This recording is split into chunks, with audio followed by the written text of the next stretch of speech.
What if the most dangerous geopolitical crisis of our time, the one that could plunge the world into a catastrophic war, has absolutely nothing to do with freedom, democracy, or national sovereignty? Guys, thank you for being here today. For those of you who believe in looking past the headlines to understand the deeper forces at work, I invite you to join this critical discussion by subscribing and sharing your thoughts in the comments below. We are being told that the world is holding its breath over Taiwan. The headlines are stark, designed to provoke fear and rally patriotic sentiment. We see the images: Xi Jinping, the stern leader of a rising China, delivering a direct and unambiguous demand to the American president. The demand is not a subtle diplomatic suggestion. It is an ultimatum.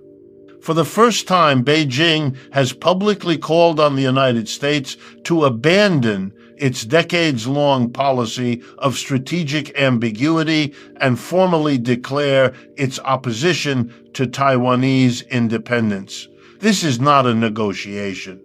It is a line drawn in the sand, a calculated challenge to the very foundation of American power in the Pacific. It is a move of breathtaking audacity, designed to force a crisis, to expose the weakness of a declining empire. And how does our media, our political establishment, respond? Exactly as you would expect. The screens light up with images of naval destroyers cutting through the waves of the South China Sea. We see sophisticated graphics of missile trajectories and hear the grave, solemn tones of retired generals wheeled out to explain the strategic implications. The pundits on cable news debate troop movements and naval readiness, framing this as a classic showdown between a totalitarian aggressor and a vulnerable democracy. The narrative is simple, it is compelling, and it is repeated endlessly until it becomes an accepted truth. This is a battle for the soul of Taiwan, a noble struggle to protect the free people from the clutches of an authoritarian regime. But is it the truth? Have you ever stopped to ask why this crisis is escalating now? What has changed to make this small island the supposed flashpoint for a third world war?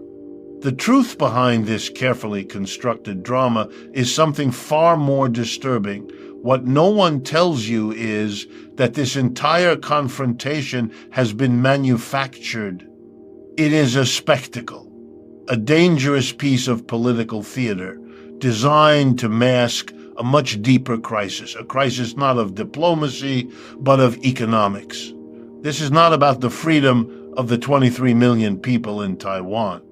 It is about the frantic efforts of a tiny, powerful elite in the United States to maintain its grip on a global economic system that is beginning to slip from its fingers. The hidden story is that the American empire, hollowed out from within by decades of corporate greed, now requires the specter of foreign conflict to justify its existence and to distract from its own internal decay. This crisis did not begin with a speech from Beijing. It began 40 years ago in the boardrooms of multinational corporations in New York, Chicago, and Los Angeles. It was there that a fateful decision was made. In the relentless pursuit of higher profit margins, the American corporate elite chose to dismantle its own country's industrial base. They closed factories in Ohio, Michigan, and Pennsylvania. They laid off millions of skilled American workers. They shattered the economic bedrock of countless communities, leaving behind a landscape of rust, unemployment, and despair. And where did those jobs and factories go? They went to China, where a vast, disciplined, and inexpensive labor force was waiting. For decades, American capitalism enriched itself by building up its greatest economic competitor. It was the ultimate contradiction, a system that sowed the seeds of its own decline in the name of short-term quarterly returns. Now that contradiction has reached its breaking point. The economic powerhouse that corporate America built is now asserting its own interests on the world stage. And the American elite, having grown fantastically wealthy from this arrangement, now finds itself face to face with a rival it can no longer control. So they turn to the one tool they have left, the massive, globe-spanning American military. They invent a crisis, they fabricate a noble cause, and they prepare to send the children of the very working class they impoverished to fight and die, not for democracy, but to protect corporate supply chains. Do you see the pattern? The crisis over Taiwan is the inevitable result of an economic system that prioritizes profit above all else, above country, above workers, and even above peace. The ultimatum from Xi Jinping is not the cause of this crisis. It is merely a symptom of it. It is the predictable response of a rising power to the increasingly desperate maneuvers of a declining one. This is not a sudden storm that appeared on the horizon. It is a hurricane that has been building for half a century. And what we are seeing now is just the beginning. To understand the crisis in the Taiwan Strait, you must unlearn everything you have been taught about foreign policy. You must set aside the comforting narratives of good versus evil, of democracy versus autocracy. These are distractions designed for public consumption. The real story, the one that unfolds in the silent, sanitized world of corporate boardrooms and financial statements, is far more brutal and far more simple. The disease at the heart of this conflict is the terminal stage of a particular strain of American capitalism, one that has been rotting the foundations of this country for nearly 50 years. The diagnosis is this: the American corporate and financial elite knowingly and systematically hollowed out their own nation in the pursuit of unimaginable profits. This was not an accident. It was a strategy. Beginning in the late 1970 seconds and accelerating through the 80 seconds and 90 seconds, they made a pact. They looked at the rising wages and union power of the American worker, and they saw a threat to their bottom line. So they went searching for an alternative, and they found it in China. The bargain was explicit. American corporations would provide the capital, the technology, and the manufacturing know-how. In exchange, the Chinese state would provide what American workers would no longer tolerate: a disciplined, controlled, and astonishingly cheap labor force, free from the inconveniences of unions, environmental regulations, and workplace safety standards. Who truly benefited from this arrangement? It was not the American worker, who watched as the factory gates were padlocked and the lifeblood of their communities drained away. It was not the Chinese worker, toiling in oppressive conditions for meager wages. The beneficiaries were a tiny class of corporate executives, shareholders, and Wall Street financiers who saw their profits skyrocket to levels unseen in human history. The wealth of the American elite was built upon the deindustrialization of America. Every product stamped with "Made in China" was a testament to this transfer of productive power. The rust on the gates of a Detroit auto plant was the price paid for the gleam on a new skyscraper in Shanghai and a new mansion in the Hamptons. But this system carried within it a fatal contradiction, a ticking time bomb. Did the architects of this new global order truly believe they could transfer the entire productive capacity of the United States to another nation and not have that nation eventually rise to become a power in its own right? Did they believe they could hand over their technology, build up a rival's infrastructure, and finance its ascent, all without consequence? That is the hubris of an empire that believes its own myths. By chasing short-term profit, the American elite created its own successor. They nurtured their own replacement. China was never content to be the world's assembly line. It learned, it copied, it innovated, and it built an economic machine that now rivals and in many sectors surpasses that of its former patron. This brings us to today and to Taiwan. Why is this island the flashpoint? Why risk a global war over it? The hidden story is that Taiwan is the ultimate prize in this long economic war. It is the indispensable choke point of the 21st century global economy. Forget oil, forget gas. The most critical resource on planet Earth today is the advanced semiconductor, the microscopic brain that powers our entire modern world. Without it, there are no smartphones, no laptops, no data centers, no 5G communications, no artificial intelligence, and no modern automobiles. And most importantly, for an empire obsessed with military dominance, there are no F-35 fighter jets, no hypersonic missiles, no drone swarms, and no advanced surveillance systems. And where are more than 90% of the world's most advanced semiconductors manufactured? In one place, Taiwan. Do you now see what this conflict is truly about? It is a corporate turf war on a global scale. The declining American corporate empire cannot, under any circumstances, allow its chief rival to gain control over the most critical manufacturing node on the planet. And the rising Chinese corporate empire knows that it can never achieve true global supremacy until it brings that asset under its control. The talk of defending democracy is the most cynical public relations slogan of our lifetime. It is the moral justification for a conflict rooted entirely in the preservation of economic dominance.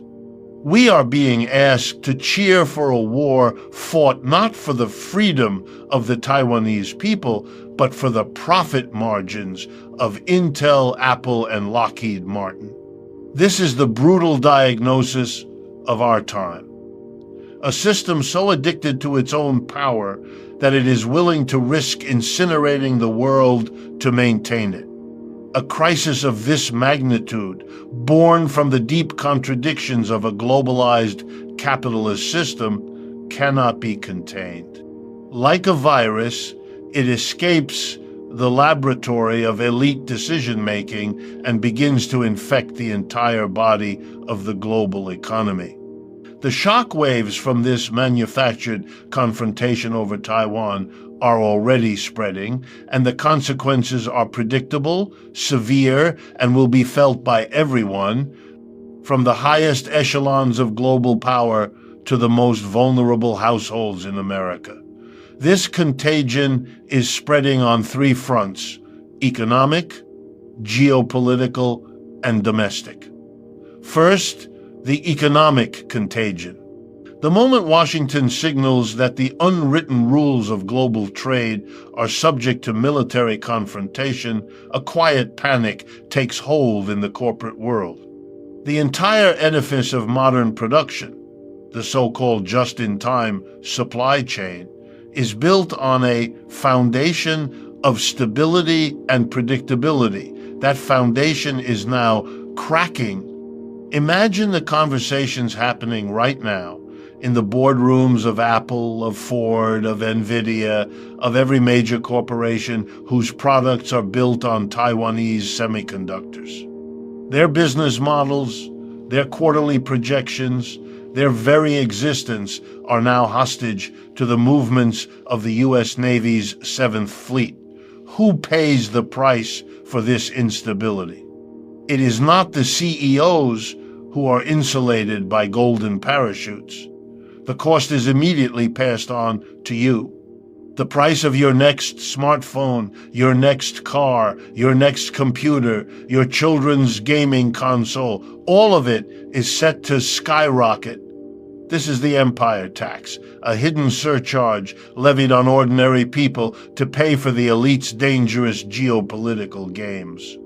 The stock market, that great barometer of elite anxiety, will become a casino of volatility, wiping out pension funds and retirement savings on the whims of a single inflammatory speech or naval maneuver.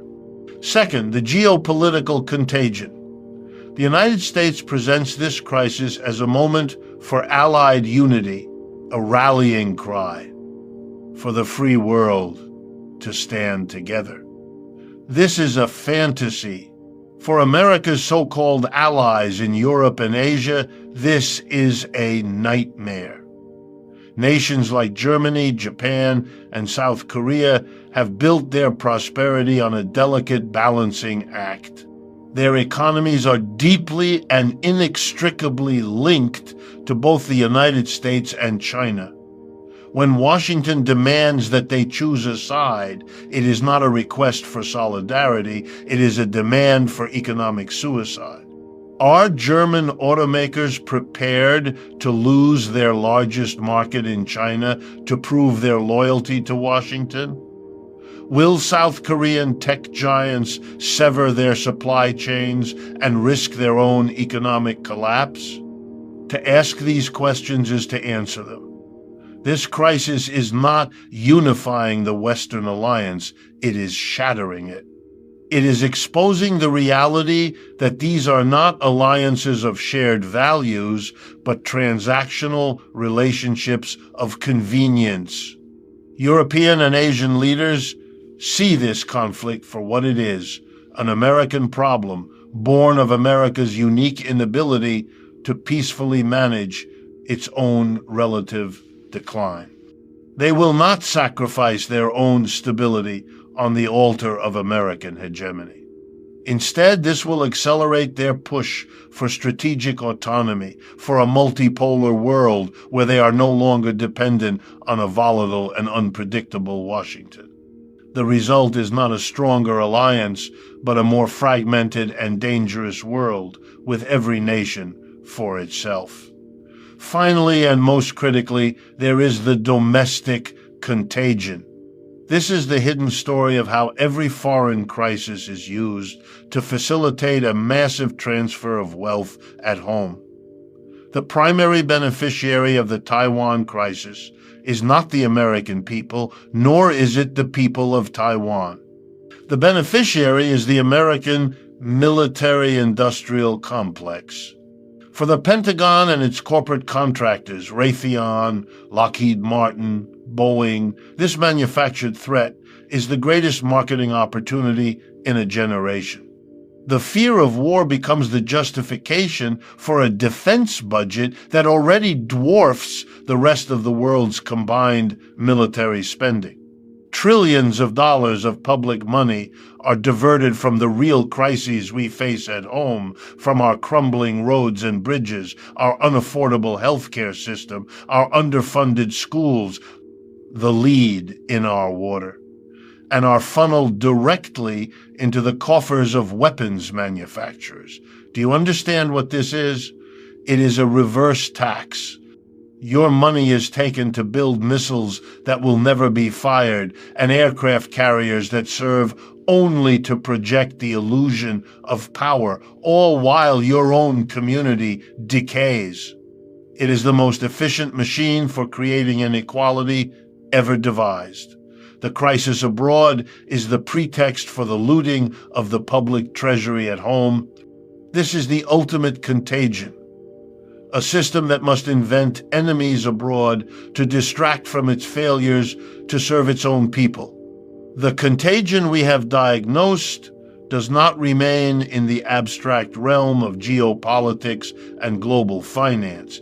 It has a destination. It always does. The final and most brutal impact of any crisis manufactured by the elite is always felt in the homes, at the kitchen tables, and in the workplaces of ordinary working people. The true human cost of this confrontation over Taiwan is not some unfortunate side effect. It is the predictable, and I would argue, intended outcome of a system designed to insulate the powerful from the consequences of their own decisions. First, you will be told that we must all make sacrifices. This is the classic language of the ruling class in a time of crisis. The call for national unity will be relentless. We will be told that in order to stand up to the threat from China, we must all tighten our belts, we must do our part, we must accept a period of hardship for the greater good. But I ask you to look closely at who is truly being asked to sacrifice. Will it be the executives of the defense firms whose stock prices are soaring? Will it be the Wall Street financiers who profit from the volatility? Will it be the politicians who beat the drums of war and then retire to lucrative positions on corporate boards? No. The sacrifice will be demanded exclusively from you. This shared sacrifice will manifest as a direct assault on your standard of living. Corporations, citing the uncertainty of the global situation, will justify freezing wages. They will cut back on benefits. They will demand more from their workers for less pay. And the government, claiming that every dollar is needed for the great patriotic struggle abroad, will find the perfect excuse to do what it has wanted to do for decades: dismantle what remains of the social safety net. The conversations are already happening behind closed doors in Washington. We can no longer afford Social Security increases when we need a new naval fleet. We must make cuts to Medicare to fund the development of the next generation of fighter jets. The foreign threat becomes the ultimate alibi for domestic cruelty. The crisis is a tool to discipline the American workforce and roll back a century of social progress. Then there is the more direct and insidious cost, the one you feel every single week at the grocery store and the gas pump. The disruption of global supply chains, particularly in semiconductors, is a hidden tax on every American family. When the cost of producing a car goes up because of a chip shortage, that cost is not absorbed by the corporation. It is passed directly on to you. When the price of a laptop for your child's education climbs, that is a withdrawal from your family's budget. This is not an accident. It is the system functioning as designed. It is a mechanism for transferring the cost of empire from the balance sheets of corporations to the credit card statements of working families. Your declining quality of life, your growing economic anxiety, is the price being paid to protect the global assets of a detached elite. And perhaps nowhere is this betrayal more starkly illustrated than in the heartland of America on the family farms of the Midwest. For decades, the American farmer has been told to trust the global market. They have been encouraged to take on massive debt, to buy more land and bigger equipment, all to produce for a global export economy. Their biggest customer, by far, has been China. And now, these farmers are being turned into pawns in this great power chess match. In response to American aggression in the Taiwan Strait, Beijing does not need to launch a single missile. It simply has to make a phone call and cancel its orders for American soybeans, corn, and pork. Imagine you are a farmer in Iowa. You have a multi-generational family farm, a mountain of debt, and a silo full of grain, and overnight your market vanishes. The price for your crop collapses to a level below what it cost you to grow it. You face bankruptcy, foreclosure, the loss of everything your family has built. This is not a hypothetical scenario. It is precisely what happened during the last trade war, and it will happen again. Who does this serve? Not the farmer, not the American people. This suffering is deemed acceptable collateral damage in a conflict whose real aims have nothing to do with the well-being of the nation and everything to do with the preservation of a failing economic order. The pain of this crisis is not felt in Washington, D.C. It is felt in the soil of Nebraska, in the shuttered storefronts of small towns in Ohio, and in the hearts of families who are being sacrificed for a cause they were never asked to support. This is the true cost of empire. So we must finally step back from the immediate crisis and ask the most important question of all. What does this moment truly represent in the grand sweep of history? To understand what is happening with the United States and China over the flashpoint of Taiwan is to understand a pattern that is as old as civilization itself. It is the story of a great empire in its twilight, grappling not with a foreign enemy, but with the consequences of its own internal decay. This is not a new chapter in history. It is the final, predictable chapter of a very old book. History is unforgiving in its lessons. Consider the Roman Republic in its final chaotic century. Its immense wealth was concentrated in the hands of a tiny senatorial elite who grew rich from foreign conquests and vast agricultural estates run on slave labor. This very process destroyed the small Roman farmer, the traditional backbone of the republic, driving them into a landless, precarious, urban proletariat. The empire became hollowed out from within. To distract from this internal rot and to enrich themselves further, the elite engaged in endless foreign wars on distant frontiers. The greatest threat to Rome was never the Parthians on the border. It was the corruption and inequality within the city walls. Today, the United States is Rome on the river Potomac. We have a financial and corporate aristocracy of unprecedented wealth. We have a working class that has been systematically dispossessed by a globalized system that exported their jobs and imported cheap goods. And we have a permanent war economy, a military-industrial complex that constantly requires new threats and new enemies to justify its own gargantuan existence and to channel public wealth into private hands. The manufactured crisis over Taiwan is our Parthian War. It is a dangerous distraction on a distant frontier designed to rally a fractured populace and enrich an elite, all while the real problems of inequality, debt, and social decay are left to fester at home. This is the classic endgame of empire.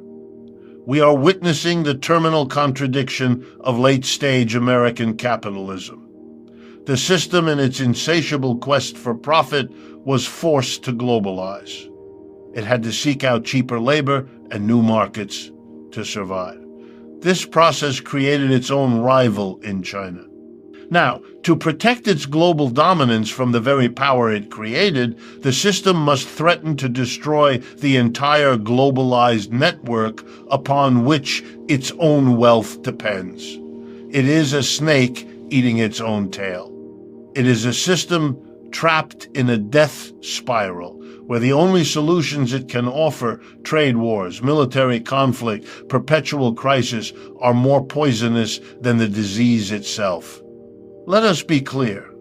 There is no winning a conflict over Taiwan. This is not a fantasy. It is the cold, hard reality of a deeply interconnected global economy. A war would not lead to a triumphant victory parade. It would lead to mutually assured economic destruction. The global supply chains would not be rerouted. They would be vaporized. The financial markets would not dip. They would collapse into an abyss that would make the Great Depression of the 1,930 seconds look like a minor correction. This is the trap that the system has built for itself. The only way to preserve its dominance is to risk a conflict that would annihilate the very foundation of that dominance. The prognosis, therefore, is grim but clear. The true crisis is not in the Taiwan Strait. The true crisis is the system itself, an economic and political order that requires constant conflict, constant expansion, and constant enemies to sustain itself. It has reached the limits of its own logic. And so, as all declining empires do in their final act, it turns to its last resort. It begins to beat the drums of war, not for any noble cause, but out of sheer, desperate necessity. The final demand of a dying system is always for the blood of its young. It demands that the children of the working class, the very people who have been impoverished and betrayed by that system, go forth and sacrifice their lives to protect the global assets and supply chains of their masters. And so I leave you with this unsettling but necessary question. As the calls for patriotic sacrifice grow louder, to protect corporate profits on a distant island, who will be asked to pay the ultimate price for a system that has already taken everything from them? And what happens when an entire generation, burdened by debt, stripped of opportunity, and connected by a world of information, finally understands the true nature of this horrifying game and simply refuses to fight? The history of what comes next is not yet written. I urge you to watch these events unfold, not as a spectator, but as a student of a system revealing its true nature. If you found this analysis valuable, help it reach others by sharing this video.